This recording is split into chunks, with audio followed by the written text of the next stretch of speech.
위하여 모든 것을 행함은 복음에 참여하고자 함이라. 아멘. 반갑습니다. 인사 서로 나누실까요? 네, 반갑습니다.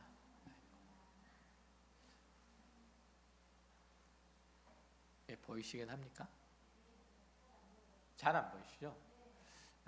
위에 것만 보시면 됩니다. 잘 보여야 되는데 보이라고 쓴 건데 열심히 한다고 했는데 말을 잘 안 들어요. 예, 제가 아니고 AI가 말을 잘 안 들어요. QA 써달라 그러는데 자꾸 조그맣게 써가지고.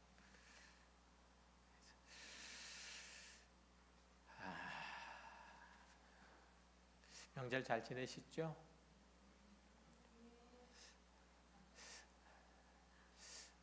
어떻게 좀 뱃살 좀 넣으셨어요? 대답을 안 하셔서.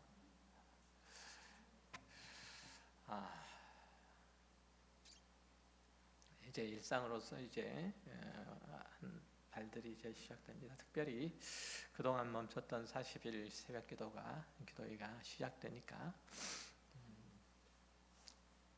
기도 자리를 회복한다는 마음으로 함께 해주시기 바라고, 특별히 40일이라는 생각을 하지 않더라도 기도의 시간, 개인적으로 기도의 시간은 꼭 이번 기회에 회복하겠다는 그 마음을 가져주시고 그 첫 걸음을 내딛는 기회가 됐으면 좋겠습니다. 특별히 하루에 가장 한가한 시간, 그리고 남에게 방해받지 않는 시간, 그 시간을 꼭 정하셔서 5분, 10분이라도 괜찮으니까, 아니면 저녁에 식사 시간, 식기도라도 조금 길게 하셔서 꼭 기도하는 습관들, 좋은 습관이니까 기르시고, 그리고 한번 길러진 기도의 습관들은 잃지 않도록 노력하는 것들이 되게 필요합니다. 또 잃어버리면 그것을 다시 세우기는 쉽지 않습니다. 꼭 부탁하건대, 기도는 성도에 있어서 호흡이라고 그렇게 말하지 않습니까? 그래서 제가 옛날에 별로 기억은 안 나지만 너무 오래돼가지고 평신도 시절에 제가 자주 듣던 교회 목사님에게 자주 듣던 그 말씀 중에 하나가 뭐냐면, 또 그 예배 시간에, 특별히 설교 시간에 복창하도록 했던 얘기가 뭐냐면, 기도 없이 신앙생활하는 것은 기적 중에 기적이다, 이렇게 복창하라고 그렇게 반복해서 했던 것을 기억합니다. 그건 저만의 경험은 아닐 거예요. 목사님들이 그런 얘기들을 복창하도록 많이 강요했을 거라고 생각이 되는데, 혹시 그런 경험들 있으시죠? 없으세요? 저만 있는 특별한 경험이군요. 대답들 안 하셔가지고. 기도 중요합니다. 꼭 그렇게 하셔서 하나님 앞에서 겸비한 모습으로 늘 서기를, 또 하나님의 은혜가 늘 내 앞길을 인도하도록 바라는 주님 앞에서 착한 성도가 되었으면 좋겠습니다. 잔소리가 길었습니다. 말씀 함께 나누도록 하겠습니다. 혹시 말로는 상대방을 이겼는데 결국은 그 사람을 잃어버린 경험이 혹시 있으십니까? 분명 내 말이 맞고 내 원칙은 분명히 그 사람 앞에서 바로 세워졌는데, 대화가 끝나고 나면 상대방의 마음의 문이 굳게 닫혀 있고, 관계는 더욱, 그 사람과의 관계는 더욱 서먹해졌던 그 순간 말이죠. 우리는 종종 옳은 말, 바른 말이라는 어떤 날카로운 메스, 이것들을 휘두르면서 타인의 실수와 잘못, 것들은 잘 지적함으로 내가 옳은 것은 분명히 드러냈지만 그의 마음은 얻지 못하고 오히려 반감을 사서 역효과를 볼 때도 많죠. 매사에 시시비비를 잘 따지고 자신도 그 틀에 맞춰서 잘 사는데 주변에서는 그 사람을 그렇게 환영하지는 않는 그런 일들을 우리는 종종 겪습니다. 여러분 중에 그런 분들이 없는지 모르겠어요. 많이 없습니다. 자, 성도들 중에는 특별하게 신앙생활을 성실히 한다고 자타가 공인하는 그런 이들 중에도 제법 그런 경험을 하고 있는 사람들이 있어서 주위 사람과 따뜻하고 친밀한 관계를 형성하지 못하는 일들이 종종 있죠. 내가 가지고 있는 신앙의 지식, 그리고 자기가 내가 가지고 있는 신앙의 자유가 오히려 날카로운 흉기가 되어서 상대방에게 상처를 주기도 하고 상대방을 정죄의식에 빠져들기도 한단 말이죠. 신앙의 옳고 그름, 그거는 내가 아주 잘 분별을 했는데 오히려 그리스도의 십자가를 그려내지 못함으로 인해서 정작 상대방의 영혼을 살리는데, 상대방을 주와의 그 관계 속에 긴밀하게 친밀하게 그 관계를 맺게 하는데 도움을 주는 일들을 실패하는 그런 일들이 종종 보죠. 원리 원칙, 거기에는 시퍼런 서설이 서 있는데 반면에 사랑의 온기가 전혀 느껴지지 않는 그 신앙, 성경의 지식은 정말 해박한데 옆에 있는 형제의 아픔에는 무감각한 모습, 이것이 오늘날 기독교 그리고 기독교인들이 세상으로 하여금 너희는 독선적이야 라고 비판받는 커다란 이유 중에 하나이죠. 그리스도인의 진정한 성수, 그것은 내가 가지고 있는 옳음, 내가 가지고 있는 정답, 이것을 남에게 확인시켜주는, 강요하는 그 힘이 아니라 오히려 그 정답을 품고 낮아지는 사랑에서 시작되기 때문에 그런 거예요. 분명히 그리스도는 그리고 내가 가지고 있는 연약함, 내 허물, 내 죄악, 이것을 지고 십자가를 지심으로 나를 구원하셨다고, 나를 하나님의 자녀로 그렇게 높이셨다고 그렇게 말하는데, 나는 오히려 그 예수 그리스도의 복음을 가지고 있다고 하면서 그 복음으로 상대방에게 낭패감을 주고 있지는 않는지 우리는 살펴봐야 한다는 거죠. 내가 가지고 있는 신앙이 상대방으로 하여금 절망감이 들도록 하지 않는지 살펴봐야 한다는 겁니다. 그리스도 안에서 성숙해 가는 성도의 모습은 자신이 가지고 있는 자유를 어떻게 사용하는가에서 확연하게 구분됩니다. 사도 바울은 오늘 본문을 통해서 우리에게 질문을 하죠. 과연 우리의 신앙은 나 하나를 드러내고 증명하기 위한 도구인가? 아니면 한 영혼을 얻기 위한 사랑의 통로인가? 우리는 오늘 바울이 보여준 복음의 융통성이라는 신앙의 렌즈를 통해서 그리스도인의 참된 성숙이 무엇인지 고민해 볼 필요가 있어요. 본디 성숙한 그리스도인이란 자유의 본질이 무엇인지 알기 때문에 그 자유를 행사하는 데 스스로 제한할 줄 아는 사람이에요. 오늘 사도 바울이 내내 말하는 것과 같죠. 오늘 본문 19절에서 사도 바울은 내가 모든 사람에게서 자유로우나 스스로 모든 사람에게 종이 되었다라고 선언을 하죠. 신학적으로 볼 때 이건 굉장히 놀라운 고백이에요. 바울은 로마 시민으로서 법적인 자유, 그리고 그리스도 예수 안에서 죄와 율법으로부터 해방된 영적 자유, 이것들을 동시에 다 가지고 있던 사람이었죠. 그 누구에게도 예속될 필요가 없고 그 누구에게도 속된 표현으로 꿀릴 필요가 없는 자유인이었고, 그리고 그만한 지위를 가지고 있던 사람이었어요.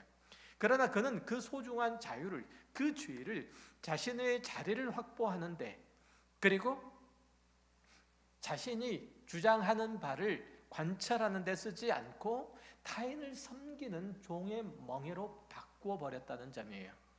이것이 바울의 사역을 관통하는 자발적인 비움, 낮아짐의 능력이죠. 내가 누릴 수 있는 그 권리를 포기하는 것이 곧 더 큰 복음의 능력을 가져온다는 사실을 바울은 삶으로 그의 모든 신앙의 걸음걸음으로 증명해내고 있는 셈이에요. 그런 의미에서 바울이 보여준 복음의 융통성이라고 하는 것은 단순하게 상황에 타협하는 것이 아니라 영혼을 살리기 위한 지혜로운 판단이었다는 점이에요. 바울이 본문에서 얻고자 함이라는 이 단어를 무려 5번이나 사용해요. 여기서 얻다라고 하는 이 단어는 시장에서 이윤을 남길 때 사용하는 상업 용어예요. 헬라어 용법으로 보면. 그러니까 바울은 지금 영적인 사업을 하고 있는 셈이에요. 그에게 가장 큰 이윤, 그가 가장 얻고자 하는 바는 뭐냐면 한 영혼의 구원이라는 거죠. 유대인에게는 유대인처럼, 율법이 없는 이방인에게는 이방인 것처럼 다가가는 이유는 그가 신앙의 줏대가 없거나 민족적인 자긍심이 없거나 아니면 상황에 따라서 자신의 처지, 자신의 형편, 그리고 자신의 운명, 자신의 앞가림을 하기 위해서 그런 것이 아니라는 거예요.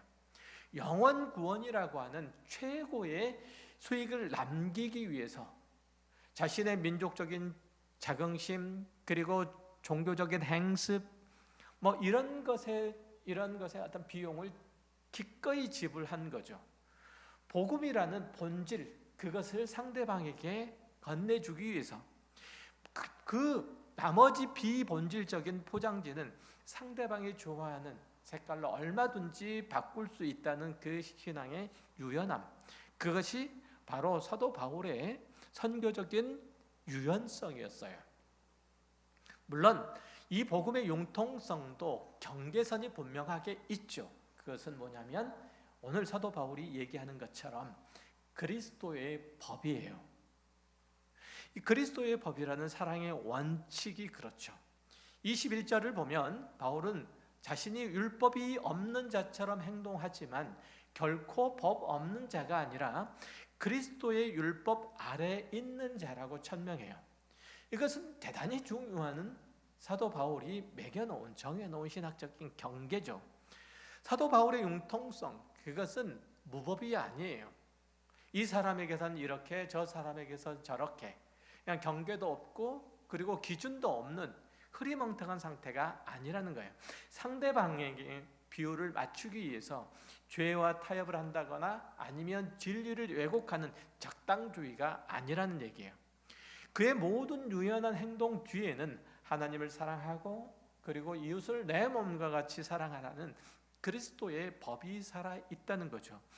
우리를 위해서 대신 죽으시고 우리의 죄와 허물을 사하신 그리스도와 그가 지신 십자가와 그 아래 흘리신 보혈의 공로가 엄연하게 살아있는 거예요. 즉 사랑하기 때문에 율법의 모든 조항들을 뛰어넘어 율법의 완성인 사랑으로 나아갈 수 있게 된 거예요. 지식은 내가 맞다는 것을 증명하려고 하지만 사랑은 상대방이 살 수 있는 길을 먼저 찾으시는 거죠. 제가 거듭 말씀드리는 게 그거잖아요. 예수 그리스도의 십자가, 그가 이 땅에 오셔서 십자가를 지신 것은 앞으로 장차 주님께서 다시 오실 때에 심판을 할 근거를 만들려고 그가 십자가를 지신 게 아니라고요. 다시 오시는 예수 그리스도께서 영원한 심판 가운데서 한 영혼이라도 건져내시기 위해서 그가 십자가를 지셨다는 사실이에요. 이게 우리의 모든 신앙의 기준이고 경계여야 돼요. 이걸 잊으시면 안 돼요.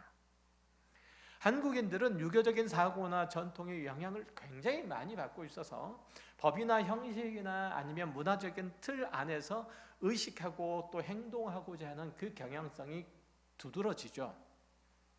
그런 분위기에 아직까지 휩싸여 있는 한국교회의 눈으로 볼 때도 바울의 이런 태도는 자칫 기회주의자처럼 보일 수 있어요.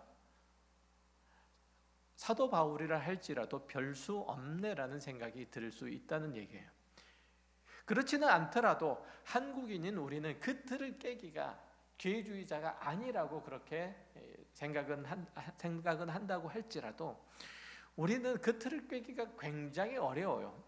지식은 교만하게 하며 사랑은 덕을 세우나니라는 고린도전서 8장 1절 말씀, 우리가 너무 잘 아는 말씀이에요. 그런데 우리는 옳고 그름의 한계를 넘어서기가 너무 어려워요. 우리가 가지고 있는 성경의 지식 그리고 신앙의 원칙, 이것이 공동체의 덕을 세우지 못하고 오히려 연약한 자를 실족시키고 교회에서 멀어지게 하고 있다면 지금 우리는 복음을 전하는 게 아니라 복음 안에서 사는 게 아니라 나의 오름이라는 그 우상을 숭배하고 있다는 사실을 우리는 잊으면 안 돼요.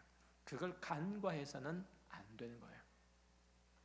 사도 바울이 우상 제물에 대해서 형제를 실족하게 한다면 영원히 고기를 먹지 않겠다라고 선언한 것, 그것은 결코 상황에 굴복한 게 아니에요. 우유부단함이 아니라는 거예요. 그것은 자신의 자유보다 형제의 양심을 더 높은 가치로 두고 그걸 세우고자 하는 고도의 영적 절제였던 셈이에요. 요즘 한국 사회 리더들이 비판을 받는 이유가 뭘까요? 자신의 지위 그리고 자신의 지식을 이용해서 오히려 자신의 권리를 주장하고 사익을 취하려고 하는 것 때문에 그렇지 않을까요? 그리스도인의 지식은 달라야 한다는 거예요. 우리의 지식은 타인의 아픔을 공감하고 그들의 연약함들을 인정하고 그들의 눈높이로 내려가서 당연히 복음의 징검다리가 되어주는 섬김의 도구가 되어야 한다는 사실이에요. 내가 옳다고 하며 내 옳음을 드러내기 위해서는, 내 옳음을 증명하기 위해서는 상대방을 깔아뭉개서라도, 상대방을 패배시키서라도, 상대방을 죽음의 자리까지 이르게 하더라도 나는 기어이 내 옳음을 증명해내고야 말겠다라고 하는 것은 복음이 아니라 폭력이에요. 율법이 있는 자에게는 율법이 있는 자처럼, 없는 자에게는 율법이 없는 자처럼 살아간 사도 바울을 우리는 그런 의미에서 본받을 필요가 있어요. 그는 철저하게 상대방을 위해서 자신을 낮추고 겸손함으로 섬기는 자의 태도를 지닌 거예요. 그렇다고 해서 물에 물 탄 듯 술에 술 탄 듯 신앙생활을 하라는 그런 의미는 아니에요. 예수를 안 믿는 사람을 만날 때에도 우리는 안 믿는 사람처럼 행동해야 된다, 이런 말씀을 드리는 것도 아니에요. 상대방을 이해하고 용납하고 포용하라는 거예요. 괜히 분노의 적대감으로 너 그렇게 살다가 지옥 가라, 이런 마음을 품지 말라는 거예요. 괜히 가서 지하철 안에 전도한답시고 조용히 앉아있는 승려에게 가가지고 복음을 전한다고 당신 예수 안 믿으면 지옥 가, 이런 얘기를 할 필요가 뭐가 있어요? 그거는 내가 가지고 있는 신앙이란 이름으로 스스로를 망치게 하는 일이고 스스로 만용을 부리는 행위에 다름이 아니에요. 정말 그가 예수를 믿기를 원하세요? 예전에 살폈던 이방신, 그러니까 고린도전서에서 살펴봤던 이방신을 섬기는 제단에서 나오는 이 고기를 먹는 문제들에 대한 사도 바울의 얘기들이 다 그런 거 있잖아요. 고린도 지역에서 나온 고기는 다 우상에게 바쳐진, 다른 이방신에게 바쳐진 그 제물이었던 거예요. 그럼에도 시장에 나와서 일반인에게 판매된다는 것은 이미 그것이 우상 제물의 성격은 아닌 거죠. 우리가 흔히 제사상에 나오는 음식을 음복한다면서 조상이 내리는 복을 먹는 것과는 근본적으로 다른 개념이에요. 그래서 시장에 나온 고기를 먹어도 하등의 문제가 될 거는 없다는 거죠. 그러나 그 고기를 파는 상인에게 이게 우상 제물입니까? 라고 굳이 묻지 말아야 한다는 거죠. 만약 물어서 그렇다고 대답하면 그 사람의 양심을 위해서 먹지 말라고 바울이 답을 주고 있는 거예요. 내가 예수를 믿는 사람인 걸 빤히 다 알고, 그리고 예수 믿는 사람은 우상 앞에 가서 절을 한다거나 거기서 나온 음식을 먹지 않는 걸로 알고 있고 그게 신앙의 정당한 표현이라고 생각을 하고 있는 사람에게 믿지 않지만 그런 사람 앞에서 그것들을 깡그리 다 무시하고 먹는다면 그의 양심에 거리끼는 일들이 된다는 거죠. 예수를 믿는 사람은 적어도 주초 문제에 대해서 확실해야 되고 그것이 예수 믿는 표에 대해서 확실한 증거다라고 여기는 사람 앞에서 그렇지 않아라고 우기면서 내가 예수를 믿는데도 불구하고 떳떳하게 그 사람 앞에서 술자른을 기울이는 것은 그리스도인의 그 사람의 양심, 내 양심이 아니고 그 사람의 양심에 멍이 들게 하는 일들이니까 그렇게 하지 말라는 거예요. 우리는 제사상에서 나온 음식을 먹을 권리와 자유가 있죠. 명절에 큰 집에 인사를 드리러 갔더니 큰어머니가 우리를 생각해서 좋은 음식으로 대접하겠나라고 음식을 주셨으니까 먹을 수도 있어요.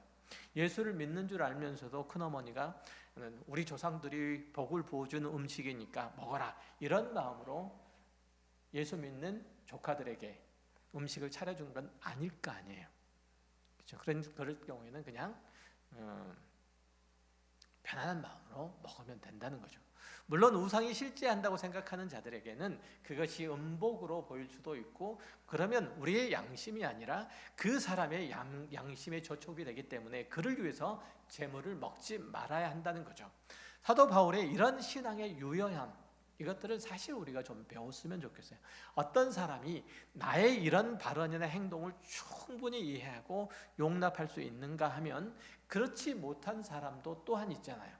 소화하는 사람도 있고 또 소화하지 못한 사람이 있는데 소화하지 못할 사람에게 이런 것들을 하게 되면 그게 과중한 것이 되고 나중에 탈이 나면 탈이 날 수도 있는 거죠. 상황에 따라서 분별하고 풀어가면 될 일이란 얘기예요. 우리는 다니엘과 그 세 친구의 얘기들을 잘 알고 있어요. 그들은 바벨론 포로로 끌려가서 우상에게 바쳐진 음식을 먹기를 거절했어요. 그걸 어느 끝까지 거절하면 차라리 우리는 죽을지언정 안 먹겠다라는 생각이었다는 거죠. 그렇게 함으로써 그들에게 하나님만 참신임을 보여주기 위해서요. 그들이 우상을 제물을 먹을 만한 지식이나 자유가 없었을까요? 그렇지 않아요. 그럼에도 불구하고 신전에서 나온 음식 먹기를 거절하고 채소만으로 자신의 식탁을 채웠던 까닭은 바벨론 사람들은 하나님만이 참신임을 깨닫지 못하기 때문에 그런 거예요. 하나님에게서만 참된 능력과 참된 지혜와 참된 영광과 참된 생명이 나오는 것을 그들은 알지 못했기 때문에 그래요. 그래서 하나님만 우리의 주인이시며 하나님만이 우리의 왕이시며 하나님만이 우리의 안위를 보존하신 분이요 하나님만이 우리의 생명이 되신다는 것을 다니엘과 세 친구들은 바벨론 사람들에게 알려주기를 원했어요. 이게 그들이 우상의 제물들을 거절했던 이유예요. 그들의 이교도 신앙의 눈높이에 맞춰서 하나님의 거룩함, 하나님의 참신이 되심을 증명하고자 원했던 거예요. 그래서 그들도 하나님의 복음 안에 그리스도의 은혜 아래 오기를 원했던 것이죠. 반대로 어떻게 보면 나는 죽어도 우상의 제물을 안 먹는다, 굶어도 좋다, 망해도 좋다 하고 고집을 피우는 것도 그런 의미에서 볼 때는 썩 좋은 신앙은 아니에요. 그야말로 먹는 자는 먹지 않는 자를 업신여기지 않고 먹지 않는 자는 먹는 자를 비판하지 않는 것. 이 말씀은 우리 한국 교회 그리스도인들에게 성도들에게 꼭 필요한 말씀이에요. 어떤 지역적인 규칙에 목을 메고 더 이상 앞으로 진전하지 못한다거나 아니면 더 큰 뜻을 이루지 못하는 것은 참 애석한 일들이잖아요. 우리는 그렇게 생각해요. 내가 가지고 있는 신앙과 내가 가지고 있는 이 교류가 100% 옳으니 다른 교단, 다른 교회에서 얘기하는 것들은 전부 다 틀렸다라고 생각하는 것. 바람직한 생각은 아니에요. 요즘 40일 새벽기도 기간이라는 이런 40일 새벽기도 기간이라 이런 말씀을 드려도 되는지는 모르겠지만 불과 20-30년 전만 해도 교회에서 새벽기도를 안 한다는 것은 이건 정말 말도 안 되는 얘기였어요.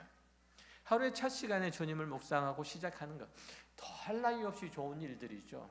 그러나 사람의 형편에 따라서 새벽에 교회에 나올 수 없는 사람도 있잖아요. 그렇죠. 그런데 이것으로 개인의 신앙을 척도하고 새벽 예배에 참석하지 못한다고 정죄하거나 비난하는 것 정말 나쁜 거예요. 그럴 거라면 차라리 새벽 기도를 안 나오고 나도 남을 정죄하지 않는 게 차라리 낫다는 거예요.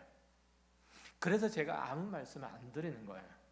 나와서 다른 사람 욕할까 봐. 이런 경우도 있었어요. 제가 아는 어떤 교단, 어떤 교회 목사님은 딸아이가 피아노를 전공했는데 그때 당시에 피아노 실기를 주일날 꼭 시험을 봐요. 우리 공무원 시험도 그렇잖아요. 옛날에, 지금은 안 그런데 과거에는 꼭 주일날 공무원 시험도 보고 자격 시험도 꼭 주일날 봐요. 그래가지고 시험에 들게 하죠. 그 목사님의 따님이 피아노를 제법 잘 쳤는데 음대를 가야 되는데 주일날 실기 시험을 보니까 못 가게 한 거예요. 그러니까 못 갔어요. 주일날 주일을 보면서는 안 된다는 거예요. 그러니까 그 주일날을 지키는 자체가 율법으로 그의 족쇄가 되어버린 거죠. 결코 주일날을 어기는 것은 용납할 수 없는 일들이다. 이것을 타협하는 것은 신앙을 타협하는 것이고, 신앙을 타협하는 것에 있어서는 신앙을 타협하는 것은 하나님께 죄가 되는 일들이다. 이거는 우리 집에서는 내 눈에 흙이 들어가는 한이 있더라도 이거는 안 돼. 이렇게 되어버린 거죠. 과거에는 구원의 확신의 문제를 두고도 이제 다른 사람을 괴롭히는 일들이 되게 많았었잖아요. 그 확신이 없는 사람은 믿음이 없거나 구원을 받지 못한 사람을 인식하고 구박하는 일들도 많았어요. 그러나 구원은 확신의 문제가 아니라 믿음 그 자체고, 그것이 하나님과 이웃에 대한 사랑으로 실현되는지가 훨씬 더 중요한 문제예요. 복음이라고 하는 것은 내가 믿는다는 것은 그 복음을 산다는 것에 방점이 찍혀져 있어요. 그 복음을 살아가는 거예요. 예수 그리스도가 나 같은 자를 위해서 죽으셨다는 사실, 그리고 나를 구원하시기 위해서 이 땅에 오셨다는 사실과 나를 위해서 죽으셨다는 사실, 이게 복음의 방점이에요. 나 같은 자를 위해서, 나 같은 자를 구원하시기 위해서, 나 같은 자를 사랑하시기 위해서 이 땅에 오셨다는 것, 그리고 나 같은 자를 위해서 목숨을 버리셨다는 것, 복음의 방점이죠. 그 복음을 살아가는 거예요. 내가. 이게 구원을 살아가는 거예요. 내가 구원을 얻은 자라는 증거예요. 이 세상의 모든 연약한 자들과 이 세상의 모든 허물 많은 자들을 위해서 내가 기꺼이 그들을 품고 그들을 용납하며 그들을 위해서 기도하며 그들에게 기회를 반복해서 주며, 그래서 그들이 하나님의 은혜 가운데, 하나님의 구원의 은택 가운데로, 주의 복음 가운데로 초대되도록 끝까지 길을 열어두는 거예요. 이게 복음을 사는 거예요. 복음이라고 하는 것은 너 그렇게 예수 안 믿고 가다 있다가 지옥 가, 이렇게 말하고 끝, 이게 복음이 아니라는 거예요. 너희는 다 주를 배반하더라도 나는 죽도록 충성하리라. 이 불구대 신앙이 이웃과 공동체를 사랑하는 마음으로 표현되는 게 아니라 오히려 상대방과 나를 구분함으로써 상대방을 나라 가운데로 내몰려고 하는 그런 태도와 자세라면 그것은 결코 복음의 참된 성격을, 참된 본질을 내가 누리고 있는 게 아니에요. 그래서 안 믿는 사람들에 대해서 비판적일 뿐더러 마음을 열어서 그들과 사귀려고 하는 그 노력과 수고들이 사실 과거의 한국교회 성도들 가운데 별로 없었어요. 그렇게밖에는 자신의 신앙을 표현할 길이 없었기 때문에 그래요. 자신이 가지고 있는 하나님을 믿는 신앙이 크고 기쁨이 나는 너와는 달라 라는 그런 형식들로 나타나니까 세상 속의 그리스도인이라는 말이 무색할 정도가 돼버린 거예요.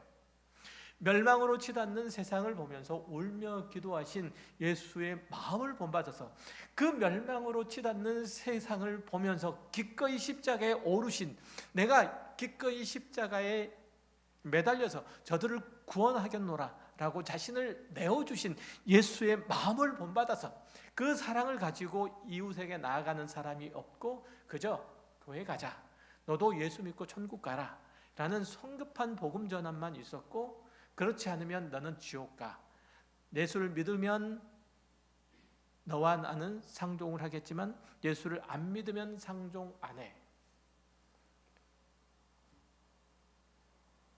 그런 태도와 자세는 복음이 어떤 건지를 잘 모르는 사람이에요.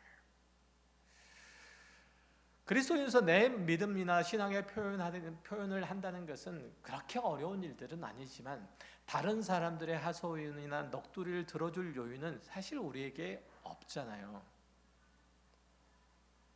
그렇잖아요. 오죽하면 그래요. 오죽하면 다른 사람들이 우리가 볼 때 그렇잖아요. 오죽하면 다른 데 가서 빌겠어요. 그렇지 않습니까? 오죽하면 절에 가서 빌겠어요. 오죽하면 무당에게 찾아가서 내 앞길을 묻겠어요. 오죽 답답하면. 그렇잖아요. 우리는 그런 생각과 그런 마음이 없어요. 그런 긍휼히 여기지 않다는 거죠. 미련하고 어리석은 일들이라 여길지라도, 그래서 네가 그런 짓을 하는 한 나는 결코 너를 용납하지 못하리라 이런 마음은 품을지라도 오죽하면이라는 생각을 우리는 못 가져요. 그러면서 이웃을 사랑한다고, 이웃에 대한 헌신을 한다고 생각하는 것은 어쩌면 자기 기만일지 몰라요. 사도 바울이 말하는 바와 같이 율법 아래에 있는 자들에게는 내가 율법 아래에 있는 것처럼 율법이 없는 자에게 내가 율법 없는 자에게 될 그런 의무가 우리에게는 사실은 있어요. 하나님을 믿는 신앙이 없는 자들에게 우리의 종말론적인 시각으로만 세상과 자기 일을 바라보도록 강요하는 것은 어떤 의미에서는 폭력적일 수 있어요. 우리나 되니까, 우리는 하나님의 은혜를 입었으니까, 우리가 하나님의 사랑으로 그리스도의 구원의 은택으로 하나님과 사귐이 있게 되었고 하나님께서 이 세상과 그리고 되어질 모든 일들에 대해서 알게 되었는데 사람들은 모르잖아요. 이 세상에 종말로 치닫고 있다는 사실을 세상이 어떻게 알아요? 주님께서 다시 오신다는 사실을 세상이 어떻게 알아요? 그리고 마지막 날의 최후의 마지막 심판이 있다는 사실을 그들이 어떻게 알아요? 자신의 종말도 생각하지 않는 자에게 세상의 종말을 말하는 것이나 천국이 있는지도 없는지도 모르는 이에게 천국 가라고 윽박지르는 것은 너무 무리한 요구예요. 어떤 의미에서 볼 때. 하나님은 해를 비추시고 비를 내리시기 전에 각 사람의 신앙 여부를 체크하지 않으세요. 그들에게도 살아가는 데 필요한 것을 아무런 조건 없이 공급해 주신다는 사실을 우리는 꼭 헤아릴 필요가 있어요. 그들에게는 40년 동안 기근만 있습니까? 그렇지 않잖아요. 어떤 의미에서 볼 때 그들에게 필요한 것들을 더 많이 주시는 것도 주시는지도 몰라요. 그래서 오랫동안 살아라. 오랫동안 견뎌라. 그리고 그 오랫동안 사는 동안에, 오랫동안 견디는 동안에 나의 자녀, 내 백성, 내 복음을 듣고 그 복음 아래 살아가는 자, 내 사랑을 아는 자, 내 은혜를 아는 자, 내 생명으로 채워진 자에게 그 사랑을, 그 은혜를, 그 생명을 나누어 받아라. 이렇게 그의 생명을 연장시키고 계신지도 몰라요. 그런 이해를 해보셨어요? 굉장히 중요한 우리의 이해해야 돼요. 세상에 대해서 우리가 판단하고 평가해야 돼. 그런데 교회에서 장학금을 주거나 구제를 하거나 하면은 꼭 그래요. 예수 믿으라는 조건을 달거나 강요하는 경우도 비일비재해요. 정말 하나님의 자녀답지 못한 행실이고 죄인들을 위해서 자기 목숨을 대속물로 내오신 그리스도 예수의 성품을 담지 못하는 일들이에요. 그리스도인은 믿음이 약한 자를 불쌍히 여기고 그를 조건 없이 돕고 그의 얘기를 들어주고 인내하고 반복해서 기회를 주어야 돼요. 주변에서 시험에 들어서 교회를 떠난 이들을 보면 대단히 큰 명분이 있어서 그런 게 아니라 아주 사소한 일들 때문인 경우가 참 많죠. 찬양대에 앉아가지고 다리를 꼬고 있다가 목사님한테 핀잔 들어가지고 교회를 떠난 사람도 있고요. 정말이요. 설교 시간에 화장실을 가려다가 지적받아서 시험 든 이들도 있어요. 아주 작고 소소한 일들이에요. 이런 일들에 지지 않아야 되죠. 그러니까 다른 사람이 소화할 수 없는 얘기라면 아무리 좋고 아무리 필요한 충고, 칭찬이라도 사실은 하지 않아야 되는 거죠. 모든 것을 사랑으로 이해하고 또 받아들이려고 노력해야 될 필요가 우리에게는 있어요. 지식으로는 다 할 수 없죠. 지식은 우리로 하여금 우리가 함께 가야 될 목적지가 어디인지를 알게 해준다면, 사랑은 그리로 갈 수 있는 힘과 능력을 공급해 주는 거예요. 지식이 가는 방법이 되면 반드시 자신은 정죄하는 그리고 교만에 빠지는 상황이 될 수밖에 없고 상대방은 실족할 수밖에 없어요. 이를 막는 길은 오직 지혜롭고 겸손하게 기다리는 것이고 부지런히 그의 편을 들어서 그가 지식에 도달할 수 있도록 돕는 거예요. 사도 바울이 내가 모든 사람에게서 자유로우나 스스로 모든 사람에게 종이 됐다라고 하는 이 말씀, 그래서 우리는 마음에 꼭 새길 필요가 있어요. 우상의 제물을 먹어도 되느냐는, 이거는 기독교 신앙의 본질적인 문제는 아니에요. 그것 때문에 약한 자의 영적 생명에 위해를 가한다거나 그가 실족하도록 해서는 안 돼요. 그리스도인이 술을 먹어도 되느냐, 담배를 피워도 되느냐, 이 똑같은 문제예요. 그리스도인의 복음과 성도의 덕을 위해서 하나님께서 내게 주신 영적인, 육적인 이 건강을 위해서 이것을 하지 않겠나라고 고백과 결단이 있을 때까지 사랑으로 기다려주고 당연한 사실로 가르치는 것이 필요해요. 사도 바울이 우리에게 제시한 가르침은 결국 복음을 위한 자기 부인이에요. 사랑은 단순히 무언가를 퍼주고 그리고 시혜적인 행동을 하는 게 아니라 상대가 잘할 때까지 참아주고 인내하고 기다리고 그리고 세워지는 일들이고, 겸손이라고 하는 것은 고상한 척, 점잖음 빼는 것이 아니라 상대방의 낮은 눈높이까지 기꺼이 내려가는 그 낮아짐이에요. 바울은 한 영혼이라도 더 얻기 위해서 자신이 가지고 있는 자유와 지식이라는 정당한 권리를 기꺼이 배설물처럼 그렇게 여겼다고 고백하잖아요. 이제 우리 각자에게 물어볼 필요가 있어요. 내 신앙의 옳음을 증명하기 위해서 나는 누군가를 정죄하고 있지는 않는가? 내 해박한 성경 지식으로 인해서 연약한 형제가 신앙의 절망감에 빠지고 있지는 않는가? 내 어떤 신앙의 그 열심으로 인해서 다른 누군가가 마음의 상처를 입고 있지는 않는가? 그런 의미에서 참된 신앙은 그리스도와 복음을 위해서 무엇을 할 수 있는 능력이 아니라 무엇을 절제하고 무엇을 용납할 것인가 결단하는 우리의 겸손에 있다는 사실이에요. 우리가 마주할 일상, 그것은 결코 녹록지는 않아요.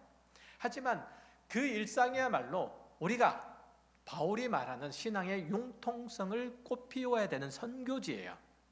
성경의 옳고 그름의 지식으로 누군가를 정죄하거나 가르치려고 하기보다는 그들의 약함과 서투름을 먼저 헤아려주는 태도와 자세가 필요하다는 거예요. 그들의 이기적인 마음에 눈을 감아 주어야 하는 거죠. 예수를 믿더니 고주불통이 됐다라는 그 비난 대신에 그렇게 상식적이고 그렇게 말이 잘 통한 사람이 예수를 믿더니 아주 벽창호가 되었다라는 얘기 대신에 예수를 믿더니 정말 사람이 넉넉해지고 따뜻해졌다. 저렇게 품넓은 사람인 줄 몰랐다. 이런 고백이 우리 주위의 사람들에게서 나올 수 있어야 돼요. 자기에게 주어진 그 권리를 복음을 위해서 유보한 사도 바울을 보세요. 내가 낸 성과니까 당연히 내가 독차지해야 되지 않나? 동료가 한 잘못에 대해서 나까지 지적받고 비난받는 것은 정당하지 않잖아. 이런 마음을 잠시 내려놓는 거예요. 그 대신 공동체 형제의 짐을 나누어 주거나 이웃의 실수를 내 책임으로 돌리고 덮어주는 그 복음의 융통성을 발휘하는 그 미덕이야말로 그리스도의 사랑을 아는 사람만 발휘할 수 있어요. 내 신앙의 지식이 타인을 비난하고 나무라는 무기가 아니라 타인을 세우는 도구가 될 때 여러분의 삶의 모든 터전들은 하나님의 통치가 임하는 선교지가 될 겁니다. 공동체 안에서 약한 자를 살피고 격려하려는 그 연습을 하셔야 돼요. 내가 40일 새벽기도에 참석한다고 그렇지 못한 상황이 있는 자에게 눈총을 주지 않는 것, 내 신앙이 뜨겁다고 해서 회의감에 빠진 형제를 믿음 없는 자로 몰아세우지 않는 것, 그런 것들이 다 그래요. 오히려 그들의 하소연을 들어주고 그들의 연약한 모습을 그대로 용납하는 거예요. 답답하죠. 힘들죠. 그러나 그 필요해요.